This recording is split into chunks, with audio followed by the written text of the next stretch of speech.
প্রিয় শিক্ষার্থীরা, আসসালামু আলাইকুম। আমি তোমাদের সামনে আরেকটি নতুন ভিডিও নিয়ে হাজির হয়েছি। আজকে একাদশ দ্বাদশ শ্রেণীর ব্যাংক সমন্বয় বিবরণীর একটি অঙ্কের সমাধান এইখানে দেখানো হবে। আশা করি তোমরা মনোযোগ সহকারে এই ক্লাসটি দেখবে। শিক্ষার্থীরা, আমি সর্বপ্রথম অঙ্কটি পড়ে শোনাচ্ছি। 2017 সালের মার্চ 31 তারিখে ফরচুন ট্রেডার্স এর নগদান বই অনুযায়ী ব্যাংক জমার উদ্বৃত্ত ছিল ৭৭,০০০ টাকা। তোমরা দেখতে পাচ্ছ নগদান বই অনুযায়ী ব্যাংক জমার উদ্বৃত্ত ৭৭,০০০ টাকা। এই অঙ্কের যে নিয়ম সেটা হলো, ব্যাংকে টাকা থাকলে আমাকে যোগ করতে হবে, আর ব্যাংকে যদি টাকা না থাকে তাহলে আমাকে বিয়োগ দিতে হবে। আমি তোমাদেরকে আগের ভিডিওতে বলেছি যে নগদান বই অনুযায়ী ব্যাংক জমার উদ্বৃত্ত অথবা পাস বই অনুযায়ী ব্যাংক জমাতিরিক্ত, এই দুইটি কথার একটি কথা যদি অঙ্কের শুরুতে বলা থাকে তাহলে ব্যাংকে টাকা থাকলে যোগ করতে হবে, আর ব্যাংকে টাকা না থাকলে বিয়োগ দিতে হবে। 10,০০০ টাকা, 7,০০০ টাকা, 15,০০০ টাকা এবং 17,600 টাকা, এই চারটি চেক ইস্যু করা হয়েছিল। চেক ইস্যু বলতে কি, এটা কাউকে প্রদান করার জন্য। কিন্তু দ্বিতীয় ও চতুর্থ চেক দুটি, দ্বিতীয় চেক হলো 7,০০০ টাকা আর চতুর্থ চেক হলো 17,600 টাকা। এই চেক দুটি ব্যাংকে উপস্থাপন হয়নি। তাহলে ব্যাংকে উপস্থাপন হওয়া মানে কি, না ব্যাংকে উপস্থাপন হয়নি তার মানে যাদেরকে দেয়া হলো তো তারা এই চেকটা নিয়ে ব্যাংকে কিন্তু উপস্থাপন করে নাই, যার ফলে ব্যাংক তাদেরকে টাকাটি দেয় নাই। এই দুইটা চেকের টাকা আমার অ্যাকাউন্টে এখনো পড়ে আছে, যার ফলে এই দুইটা চেকের টাকা এই নিয়ম অনুযায়ী আমাদেরকে যোগ করতে হবে।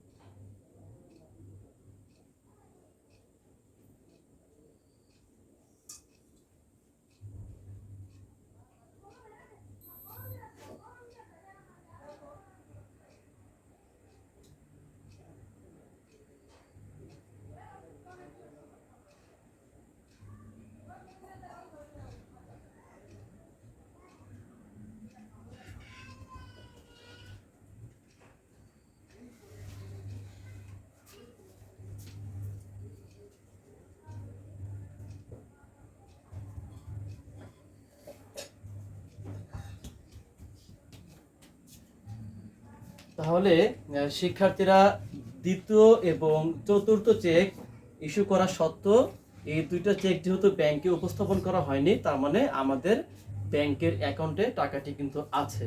আর যেহেতু আছে, এই টাকাটি অন্য কোথাও চলে যায় নাই, যার ফলে এই নিয়ম অনুযায়ী আমাকে যোগ করতে হবে।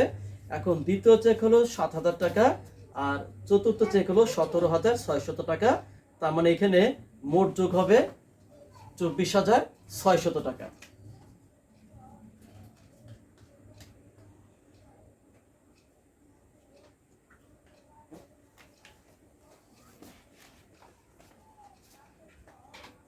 পঁচিশ 25/3/2017 তারিখে 1,700 টাকা, 36,000 টাকা এবং 21,600 টাকার তিনটি চেক আদায়ের জন্য ব্যাংকে জমা দেওয়া হয়েছিল। কিন্তু দ্বিতীয় চেকটি 31/3/2017 তারিখ পর্যন্ত আদায় হয়নি। আমরা ব্যাংকে আদায়ের জন্য জমা দিয়েছি, কিন্তু ব্যাংক কর্তৃপক্ষ এই চেকের টাকাটি যেহেতু আদায় করতে পারে নাই, তার মানে এই চেকের টাকাটি কিন্তু আমাদের ব্যাংক অ্যাকাউন্টে জমা হবে না। যেহেতু জমা হবে না, তার মানে এই চেকের টাকাটি ব্যাংকে নেই, এবং নেই এই কারণে আমাকে বিয়োগ দিতে হবে। গৃহ নির্মাণ ঋণের কিস্তি বাবদ 17,000 টাকা ব্যাংক পরিশোধ করেছে, যা নগদানভুক্ত হয়নি। ব্যাংক আমার পক্ষ থেকে গৃহ নির্মাণ যে ঋণের কিস্তি সেটা পরিশোধ করেছে, তার মানে আমার অ্যাকাউন্ট থেকে টাকাটি চলে গিয়েছে। আমরা না জানার কারণে এটাকে নগদানভুক্ত করতে পারি নাই, তার মানে এই টাকাটি কিন্তু আসলে ব্যাংকে নেই। ব্যাংক কর্তৃক বিনিয়োগের সুদ বাবদ 9,000 টাকা আদায় হয়েছে, অর্থাৎ ব্যাংক আমাদের পক্ষ থেকে অন্য যেখানে বিনিয়োগ করেছিলাম সেখান থেকে সুদ আদায় করেছে 9,000 টাকা। কিন্তু নগদান বইতে কোনো দাখিলা দেওয়া হয়নি। দাখিলা না দেওয়ার কারণ সেটা আমরা জানতে পারি নাই। এখন আমরা জানতে পারি বা না পারি, কিন্তু আমাদের অ্যাকাউন্টে অলরেডি টাকাটি চলে এসেছে। তার মানে আমাদের হিসাবে, ব্যাংক হিসাবে টাকাটি বৃদ্ধি পেয়েছে। তাহলে ব্যাংক কর্তৃক আদায়কৃত বিনিয়োগের সুদ যা নগদানভুক্ত হয়নি, এখানে টাকা হবে ৯,০০০ টাকা।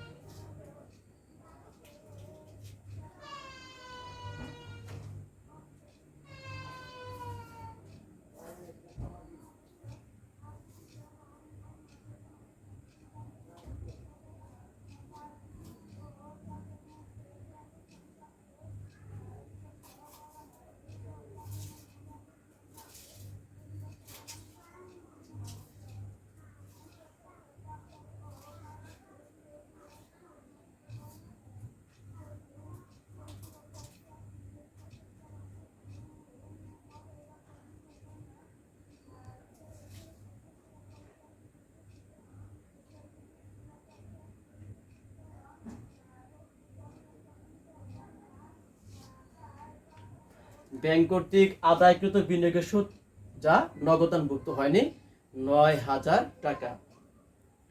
ব্যাংক কর্তৃক মঞ্জুরকৃত সুদ, মানে ব্যাংকে আমাদের যে টাকাটি জমা থাকে অ্যাকাউন্টে, সেই জমাকৃত টাকার পরে ব্যাংক আমাকে সুদ দিয়েছে, মানে মঞ্জুরকৃত সুদ ৫,০০০ টাকা। এবং ধার্যকৃত ব্যাংক চার্জ ৪০০ টাকা এবং আদায় খরচ ৬০০ টাকা এখনো নগদান বইতে লিপিবদ্ধ হয়নি। এখানে একটি টাকা আমাদের ব্যাংকে জমা হবে আমাদের অ্যাকাউন্টে, সেটা হলো ব্যাংক কর্তৃক মঞ্জুরকৃত সুদ। আর বাকি ২টা টাকা যে ধার্যকৃত চার্জ এবং আদায় খরচ, এই ২টা টাকা আমাদের ব্যাংক অ্যাকাউন্ট থেকে কমে গিয়েছে বিধায় এটা বিয়োগ দিতে হবে। তাহলে ব্যাংক কর্তৃক মঞ্জুরকৃত সুদ।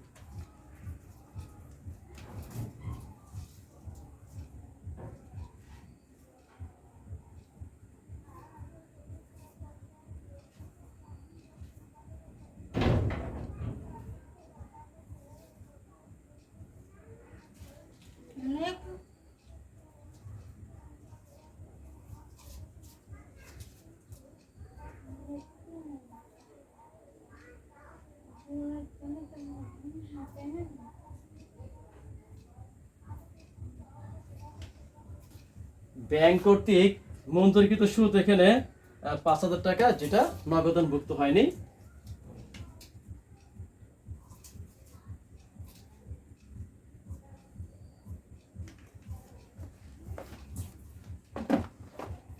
শিক্ষার্থীরা, তোমরা দেখতে পাচ্ছ যে এখানে আগে থেকে উদ্বৃত্ত ছিল ৭৭,০০০ টাকা এবং এই ২৪,৬০০, ৯,০০০ এবং ৫,০০০, এই ৩টি টাকা আমাদের ব্যাংক অ্যাকাউন্টে জমা থাকার কারণে আমাদেরকে এই নিয়ম অনুযায়ী যোগ করতে হবে। ৭৭,০০০ যোগ ২৪,৬০০, ৯ এবং ৫, এখানে ১৪,০০০ টাকা। এখানে আসছে ১,১৫,৬০০।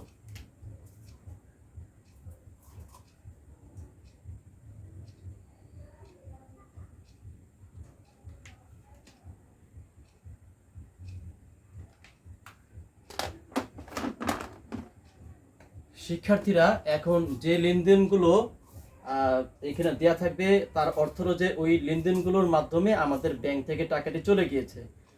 ব্যাংক থেকে টাকা যদি চলে যায় তাহলে আমাদের ব্যাংক অ্যাকাউন্টে টাকাটি নেই, এবং যার কারণে এই নিয়ম অনুযায়ী আমাদেরকে বিয়োগ দিতে হবে। তো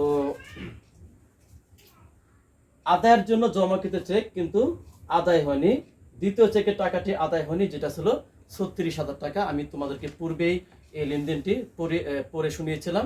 আদায়ের জন্য জমাকৃত চেক কিন্তু আদায় হয়নি। আদায় হয়নি মানে কি, এই টাকাটি কিন্তু আমার ব্যাংকে জমা হয় নাই।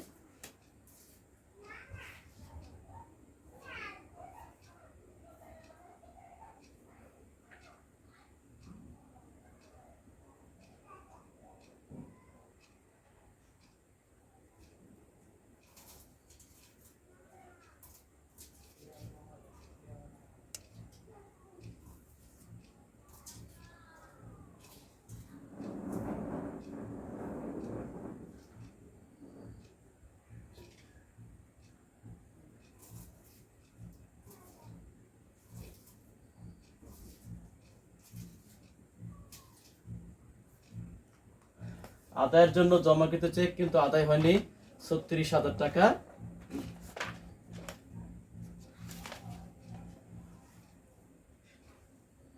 গৃহ নির্মাণ ঋণের কিস্তি বাবদ 17,000 টাকা পরিশোধ, যা নগদানভুক্ত হয়নি।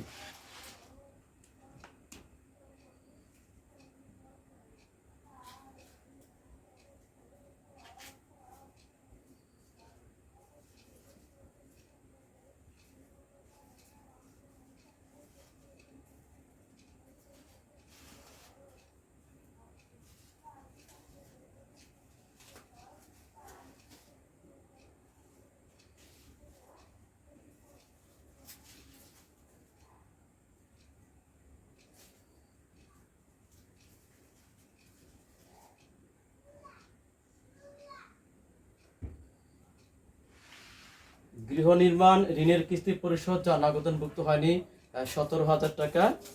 এরপরে যেটা দেয়া আছে, ব্যাংক কর্তৃক ধার্যকৃত চার্জ 400 টাকা এবং আদায় খরচ 600 টাকা, যা নগদান বইতে লিপিবদ্ধ হয়নি।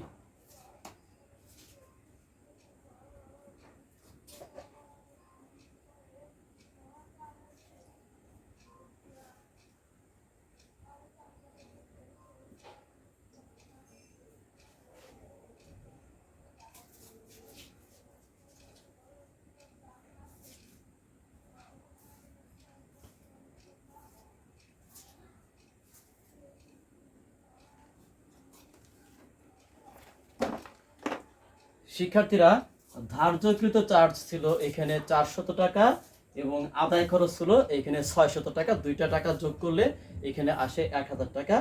অর্থাৎ এই টাকাটি ব্যাংকের অ্যাকাউন্ট থেকে অটোমেটিক এটা ব্যাংক প্রদান করেছে আমার পক্ষ থেকে।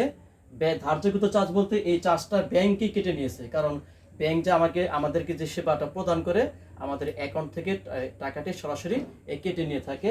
আর আদায় খরচ, ব্যাংক আমাদের পক্ষ থেকে যে চেক আদায় করে বা বিল আদায় করে বা অন্য কোনো খাত থেকে যে টাকাটি আদায় করে, এটার জন্য ব্যাংক আদায় খরচ বাবদ আমাদের অ্যাকাউন্ট থেকে অটোমেটিক টাকাটি কেটে রেখে দিয়েছে। তারপরে টোটাল যে 1,000 টাকা এই অ্যাকাউন্ট থেকে কিন্তু টাকাটি কমে গিয়েছে, তার মানে এই টাকাটি কিন্তু ব্যাংকে অ্যাকাউন্টে জমা নেই। এর জন্য এই তিনটা লেনদেন এখান থেকে বিয়োগ দেওয়া হলো। টোটাল বিয়োগের পরিমাণ 36,000 টাকা যোগ 17,000 টাকা এবং 1,000 টাকা, 54,000 টাকা।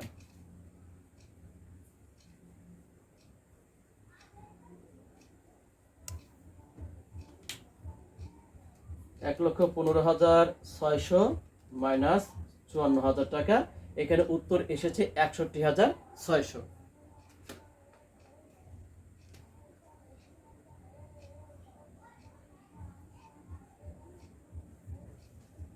শিক্ষার্থীরা, আমাদের উত্তরটি মিলে গিয়েছে। এখন এখানে যে কথাটি লিখতে হবে এটার বিপরীত, অর্থাৎ নগদান বই অনুযায়ী ব্যাংক জমার উদ্বৃত্ত। এই নগদান এখানে কথা বলা আছে, এখানে তার বিপরীত বলতে পাস বই কথাটি লিখতে হবে।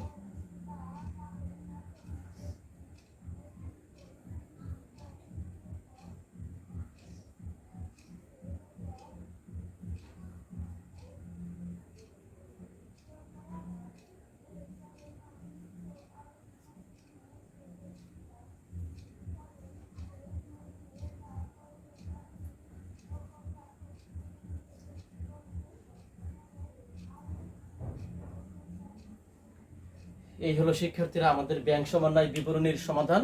ইনশাল্লাহ আমরা আগামী ভিডিওতে একটা পরিপূর্ণ সৃজনশীল সেটার সমাধান এখানে দেখানোর চেষ্টা করব। শিক্ষার্থীরা, আমি তোমাদের সামনে একটি অনুরোধ করব, সেটা হলো যে আমার এই ফেসবুক পেজ আছে কবির হোসেন, এই পেজে এই ভিডিওটি আপলোড করা হবে। আশা করি তোমরা এই পেজটি ফলো দিবে।